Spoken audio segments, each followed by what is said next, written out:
Hola, buenas tardes y bienvenidos a la discusión del capítulo 5 del libro Encontrando la Afikoman por Christy Eisner.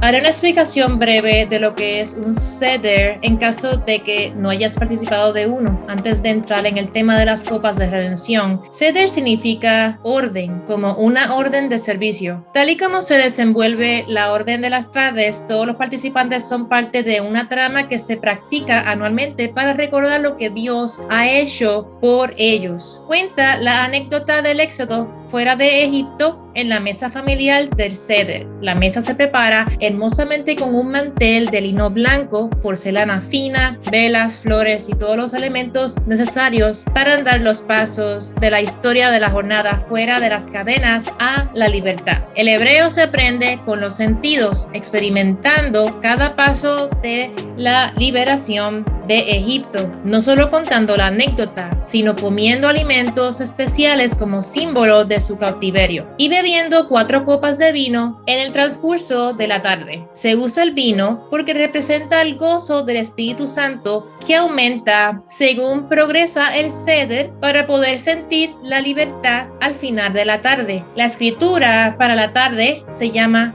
Haggadah, y cada persona en la mesa sigue los pasos de su propia liberación como si hubieran estado allí. Personas judías devotas al Señor beben 4 copas de vino en el seder de Pascua porque se refieren a él como la festividad de la libertad. Usan vino para que al final del día puedan literalmente sentirse libres. Así como comentó un rabino cuando se le preguntó ¿por qué debía ser vino y no jugo de uva? Él respondió lo obvio, porque es imposible beber jugo de uva y guardar el mandamiento de sentirse libre al final de la tarde. Es muy semejante a Mateo 9, 14, 16, cuando los discípulos de Juan el Bautista le preguntaron a Jesús acerca del ayuno. El ayuno es un momento de luto donde tu corazón está angustiado por la partida de un ser querido o por la muerte de un óvulo, cuando la mujer cae en menstruación o cuando mueres a las pasiones de tu carne para que el Espíritu Santo de Dios reine en ti, etcétera. ¿Cómo podríamos beber jugo de uva cuando es un momento de festejar el hecho de que Dios te hizo libre de los grilletes autoimpuestos de Egipto? ¿Y cómo podrían ayunar los discípulos de Jesús mientras el Cordero de Dios, el esposo esperado, el varón de dolores, se encontraba entre ellos? Estos no eran momentos de privarse de la alegría ni del gozo del privilegio tan grande que recibieron al ser librados del pecado del mundo, teniendo al Señor como invitado principal, mientras que el ángel destructor pasaba por las calles cumpliendo la orden de Dios. Tampoco era un momento para estar enlutados cuando el esposo estaba de fiesta entre ellos aquí en la tierra, pregonando el evangelio de Dios. Una vez él fuera quitado de ellos, entonces sí ayunarían. Mateo 9, 14 al 16 dice: entonces se acercaron a Jesús los discípulos de Juan el Bautista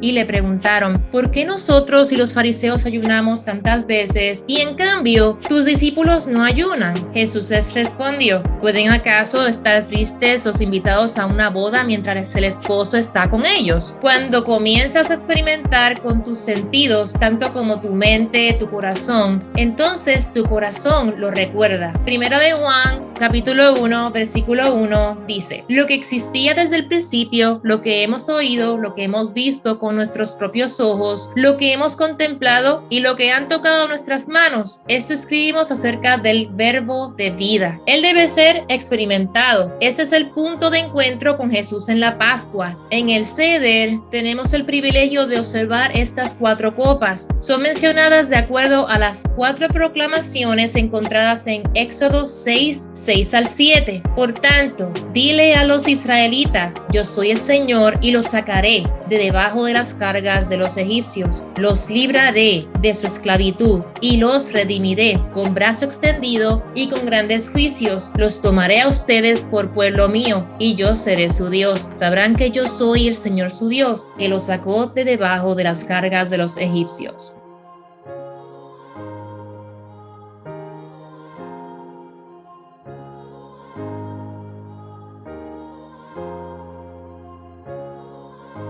Dios tuvo una pequeña dificultad. Estaba en su agenda, en su calendario, el descender y libertarlos de Egipto. Pero después de 430 años de esclavitud, el pueblo había asimilado tanto su servidumbre que dejó de aspirar por la libertad. Él descendió cuando los oyó clamar, pero primero debían clamar a Él.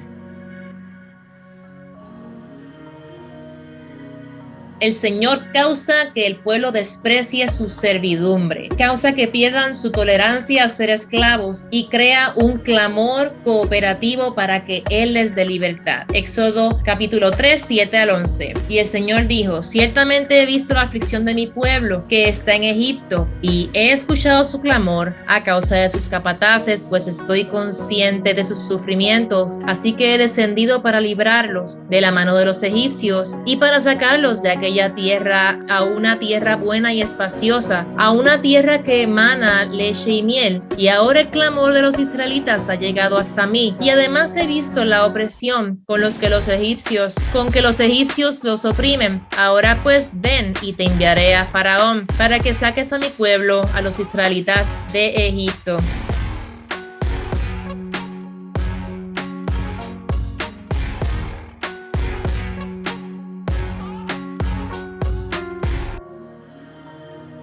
La Pascua provee un tiempo para que te detengas y contemples, para que des gracias por lo que Dios hizo con tanta misericordia por ti y por mí. Sin embargo, la salvación no solo se refiere a lo que Dios ha hecho en el pasado, sino lo que hace en el presente en nuestro lapso de vida. Necesitamos salvación continuamente. Toleramos cosas en nuestra vida que nos son tan familiares que, así como los hijos de Israel, no aspiramos por la libertad porque no vemos nuestros grilletes, y si los vemos, decimos: no es tan malo, puedo vivir con ello. Dios no quiere que toleremos nada que nos impida amarlo o que nos mantenga atados al enemigo en cualquier manera. El mundo y Satanás exhortan a la gente a que habitemos con nuestros propios demonios como si tengamos el derecho de rendirles pleitesía por las perversidades que nos influencian a hacer. Él regresará por una esposa pura, sin mancha, y nos quiere libres. Somos llamados a echar fuera demonios, a sanar los enfermos,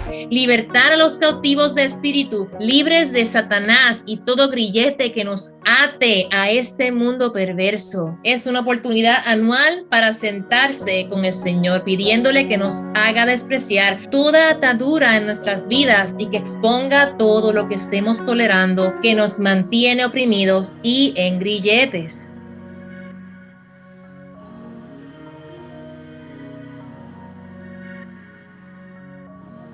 Por ejemplo, en 1 Samuel 1 vemos la historia de Ana, quien está angustiada porque su esposo tiene otra esposa que podía tener hijos, pero Ana era estéril. Se dice que año tras año la segunda esposa provocó a Ana hasta desesperarla, causando que perdiera su apetito. Pero un día el triste clamor de Ana subió hasta el Señor y fue libre de su esterilidad. Y Samuel fue concebido en el momento planeado para el nacimiento, en la agenda de Dios.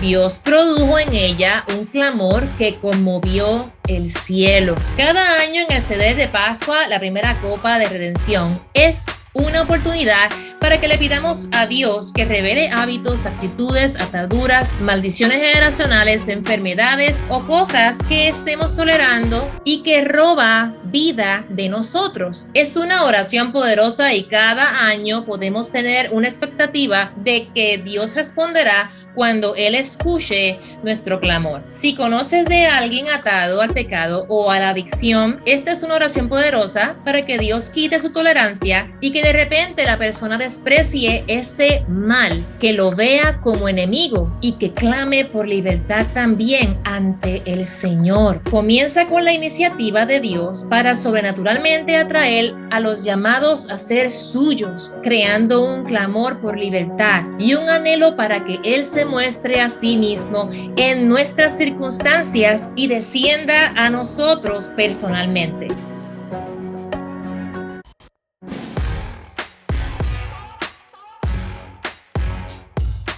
Dios había esperado 430 años mientras la familia de Jacob se convirtió en una gran multitud en Egipto, pero su estadía en la tierra no fue permanente. Él le prometió a Abraham: ten por cierto que tus descendientes serán extranjeros en una tierra que no es suya, donde serán esclavizados y oprimidos durante 400 años. También en el mismo capítulo, Dios le prometió a Abraham que sus descendientes heredarían una tierra que sería suya. El tiempo ha llegado para que Dios cumpla su compromiso. Esperó y observó a su pueblo ser oprimido, abusado y puesto en cautiverio por un gobernante tirano por cientos de años. Ahora ha escuchado su clamor para que él responda y está listo para descender. Ya es tiempo de que Dios liberte a su pueblo. Es tiempo de traer devastación y juicio a la nación que los mantuvo cautivos. Dios le entrega a Moisés las direcciones específicas. Él va a descender para sacarlos de Egipto. No es tiempo de desobedecer ni estar afuera de la ley. Él hará su parte, pero el pueblo debía tener fe en él y obedecer. Leamos sus instrucciones en Éxodo 12, 3 al 13. Hablen a toda la congregación de Israel y digan: el día 10 de este mes, cada uno tomará para sí un cordero según sus casas paternas, un cordero para cada casa, pero si la casa es muy pequeña para un cordero, entonces él y el vecino más cercano a su casa tomarán uno, según el número de personas, conforme a lo que cada persona coma. Dividirán ustedes el cordero. El cordero será un macho sin defecto de 1 año. Lo apartarán de entre las ovejas o de entre las cabras y lo guardarán hasta el 14 del mismo mes. Entonces toda la asamblea de la congregación de Israel lo matará al anochecer. Ellos tomarán parte de la sangre y la pondrán en los 2 postes y en el dintel de las casas donde lo coman. Comerán la carne esa misma noche, asada al fuego, y la comerán con pan sin levadura y con hierbas amargas. Ustedes no comerán nada de él, crudo ni hervido en agua, sino asado al fuego, tanto su cabeza como sus patas y sus entrañas. No dejarán nada de él para la mañana, sino que todo lo que quede de él para la mañana lo quemarán en el fuego. De esta manera lo comerán, ceñidas sus cinturas, las sandalias en sus pies y el cayado en su mano. Lo comerán apresuradamente en la Pascua del Señor, porque esa noche pasaré por la tierra de Egipto y heriré a todo primogénito en la tierra de Egipto, tanto de hombre como de animal. Ejecutaré juicios contra los dioses de Egipto. Yo, el Señor. La sangre les será a ustedes por señal en las casas donde estén. Cuando yo vea la sangre, pasaré de largo, y ninguna plaga vendrá sobre ustedes para destruirlos cuando yo hiera la tierra de Egipto. Consideren prestar atención a cómo la palabra Kehila es la traducción al hebreo para asamblea o congregación. La palabra iglesia del griego eklesia. En traducciones hebreas es preferible que usemos congregación y asamblea para enfatizar cómo Dios llama a su pueblo desde el Antiguo y Nuevo Testamento. Sin embargo, no es incorrecto que pronunciemos la palabra iglesia mientras estamos reunidos en nuestra iglesia. Solo quiero enfatizar que la traducción del hebreo al español que normalmente comprendemos como iglesia es realmente como asamblea o congregación en lugar de usar la palabra griega eclesia o iglesia. Regresando a la copa, solo había un camino para salir de Egipto, manchando los dinteles con la sangre del cordero sacrificado. Hay solo un camino para salir del mundo donde somos cautivos legalmente en el dominio de las tinieblas de Satanás, y es mediante la sangre de Cristo aplicada sobre nuestras vidas. Éxodo 12:23 dice: pues el Señor pasará para herir a los egipcios cuando vea la sangre en el dintel y en los 2 postes de la puerta. El Señor pasará de largo aquella puerta y no permitirá que el ángel destructor entre en sus casas para herirlos. En Éxodo 12:12 dice que pasará a través de la tierra de Egipto. La palabra pasar a través es la palabra hebrea abar o gabar. Cuando Dios pasa a través o pasa de largo, es para traer juicio sobre sus enemigos. Sin embargo, Él pasará de largo cuando vea sangre en en los dinteles. La palabra hebrea para Pascua es Pesach. Es muy interesante porque si la puerta del corazón son los ojos, el lugar donde nos ungimos uno al otro es en la frente. Ungimos justamente nuestra frente encima de la puerta de nuestro corazón, que son los ojos, como si nuestra frente fuera un dintel para la puerta de nuestro corazón.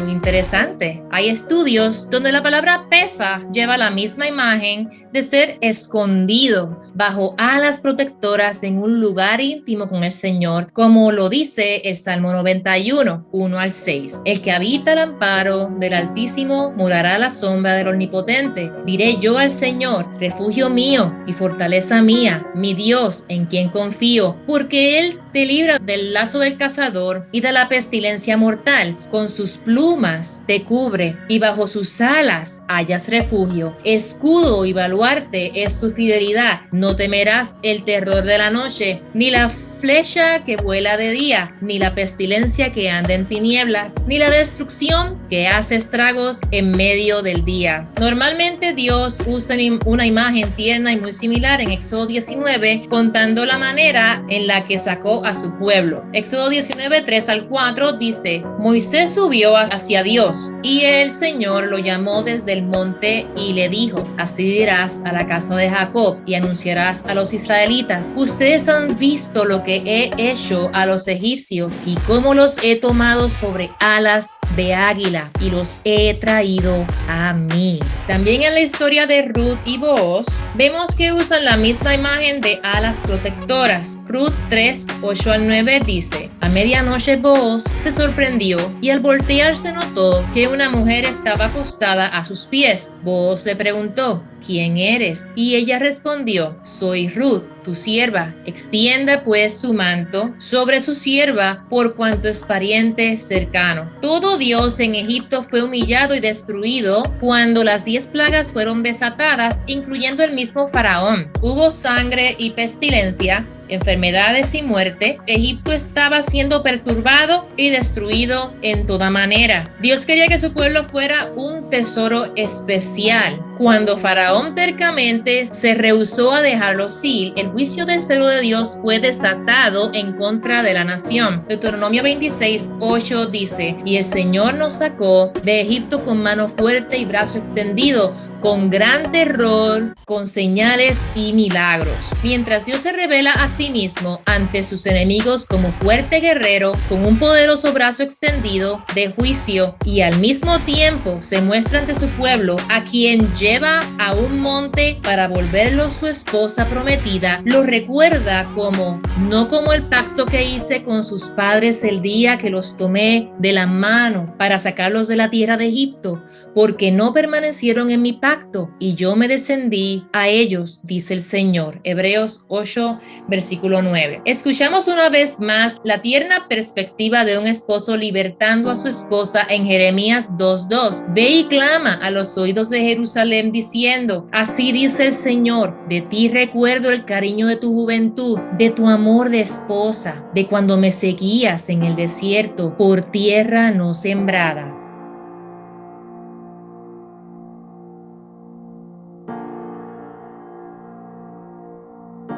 Salmo 105, 37 al 38 dice: pero a su pueblo lo sacó con plata y oro, y entre sus tribus no hubo quien tropezara. Egipto se alegró cuando se fueron, porque su terror había caído sobre ellos. Tenemos mucho que pensar mientras hacemos una pausa antes de tomar la segunda copa en el Seder de Pascua, recordando el precio de tu libertad.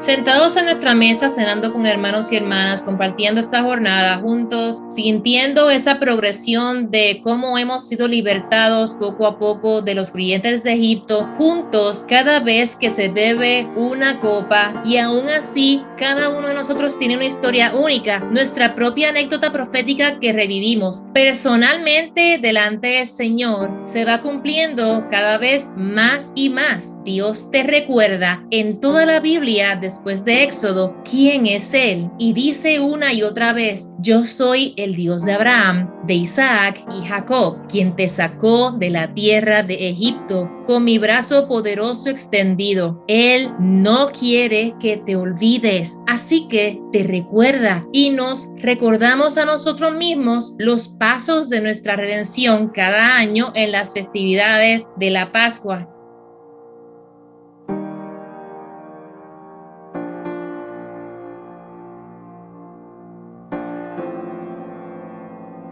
En hebreo, redimir significa comprar de vuelta, precio saldo. Vemos esto mencionado en varias escrituras, pero algunos ejemplos son Éxodo 15 al 16. Terror y espanto caen sobre ellos por la grandeza de tu brazo, quedan inmóviles como piedra, hasta que tu pueblo pasa, oh Señor, hasta que pasa el pueblo que tú has comprado. Deuteronomio 32:6. Así pagan ustedes al Señor, oh pueblo insensato e ignorante. ¿No es Él tu Padre que te compró? Él te hizo y Él te estableció. Primera de Corintios 6:20. Porque han sido comprados por un precio, por tanto glorifican a Dios en su cuerpo y en su espíritu, los cuales son de Dios. Primera de Pedro 1:18 al 19. Ustedes saben que no fueron redimidos por su vana manera de vivir heredada de sus padres con cosas perecederas como oro o plata, sino con sangre preciosa como de un cordero sin tacha y sin mancha,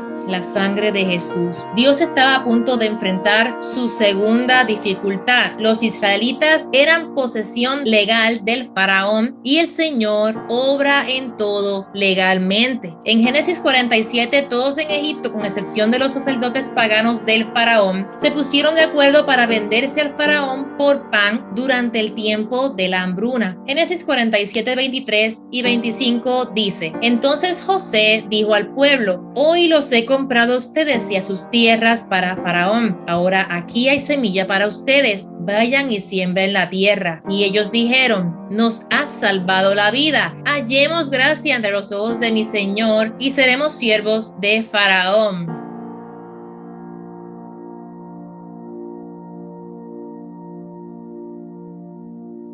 Dios tuvo que transferirlos legalmente como propiedad del faraón a ser propiedad de Dios y transferirlos del reino de las tinieblas al reino de Dios, donde ya no serían esclavos, sino su tesoro. Él les dice, Éxodo 19, 4 al 6, ustedes han visto lo que he hecho a los egipcios y cómo los he tomado sobre alas de águila y los he traído a mí. Ahora pues, si en verdad escuchan mi voz, guardan mi pacto, serán mi especial tesoro entre todos los pueblos, porque mía es toda la tierra. Ustedes serán para mí un reino de sacerdotes y una nación santa. Estas son las palabras que dirás a los israelitas.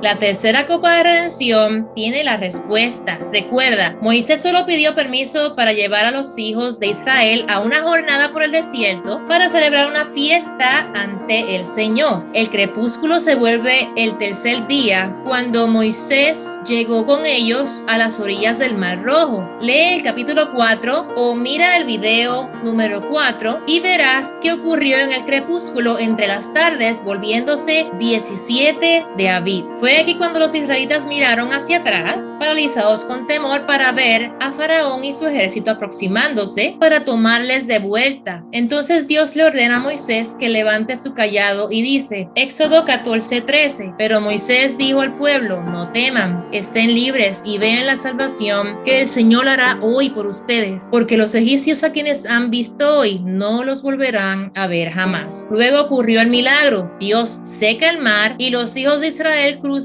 toda la noche hasta llegar la mañana del 17 de Abib. Miraron atrás y vieron a Faraón y a su ejército ahogados flotando en la superficie del agua. Dios quebró el voto legal entre su pueblo y el Faraón. Un voto legal como el matrimonio se rompe con la muerte de un esposo, haciéndolo legal para contraer matrimonio con otro.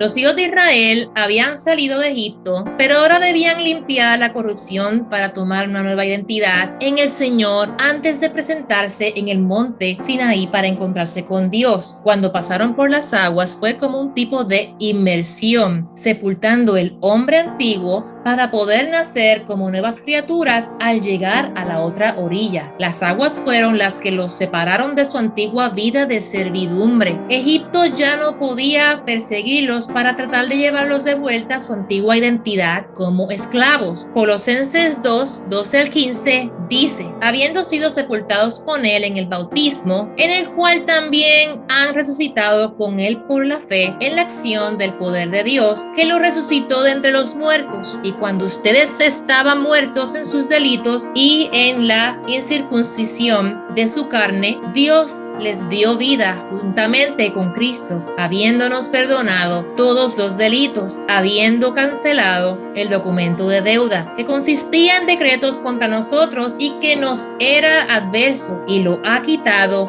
de en medio, clavándolo en la cruz, y habiendo despojado a los poderes y autoridades, hizo de ellos un espectáculo público, triunfando sobre ellos por medio de él.